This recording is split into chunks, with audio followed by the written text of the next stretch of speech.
Hello বন্ধুরা, কেমন আছো? আজকে আরেকটি ব্লগ নিয়ে তোমাদের সামনে চলে এলাম।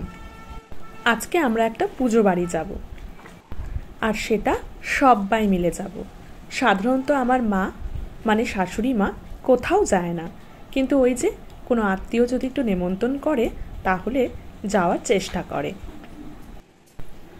আমি এই সালোয়ারটা পরবো, যেহেতু আমার মাকেও রেডি করাতে হবে, তাই আমি আর শাড়িটা পরবো না, কারণ এদিকেও আমার টাইমটা যাবে।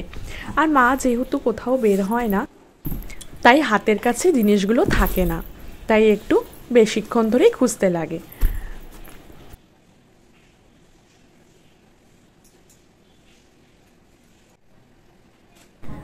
মায়ের জন্য আমার শাড়ি, ব্লাউজ, সায়া সিলেক্ট করা হয়ে গেছে।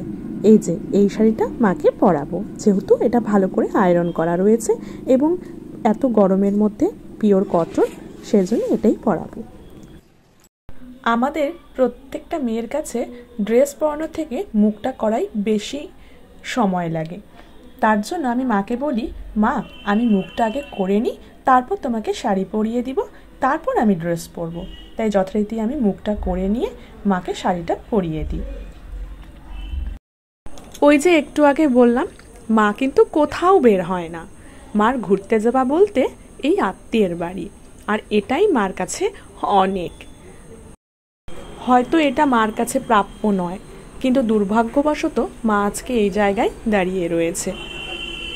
আমার বর যখন ছোট্ট ক্লাস 4-এ পড়ে, তখন মার চোখটা খারাপ হয়ে যায়। আমি কয়েকটি ব্লগে হয়তো এই কথাটি বলেছি। সে যাই হোক, আজ এসব ছাড়ি, মাকে কিন্তু রেডি করিয়ে দিলাম। মাও খুব খুশি, সবাই মিলে আমরা ঘুরতে যাচ্ছি। কারণ আমাদের কাছে এই পুজো বাড়িটা একটা সাধারণ পুজো বাড়ি হতে পারে, কিন্তু মার কাছে কিন্তু এটা একটা ঘুরতে যাওয়াই বলতে পারো। এরপর আমি নিজে সালোয়ারটা পরে নিলাম।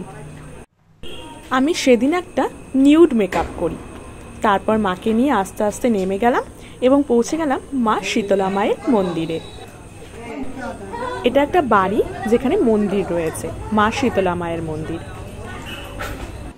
এই দেখো, আমার ছোট্ট মাম্মাম কিন্তু খিচুড়ি খেতে বসে গেছে। আজকে জানো তো আমি খুব খুশি, কারণ একটা বছর আমার বাবা অসুস্থ থাকাতে, প্রায় বেড রেস্ট থাকাতে আমরা এই আনন্দগুলো উপভোগ করতে পারিনি। আজকে দেখো কি সুন্দর আমরা 5 জন মিলে কত সুন্দর এনজয় করছি। ঠাকুরের কাছে প্রার্থনা করি এইভাবেই যেন আমরা প্রত্যেকটা বছর আনন্দ করতে পারি। ভালো থেকো বন্ধুরা, বাই।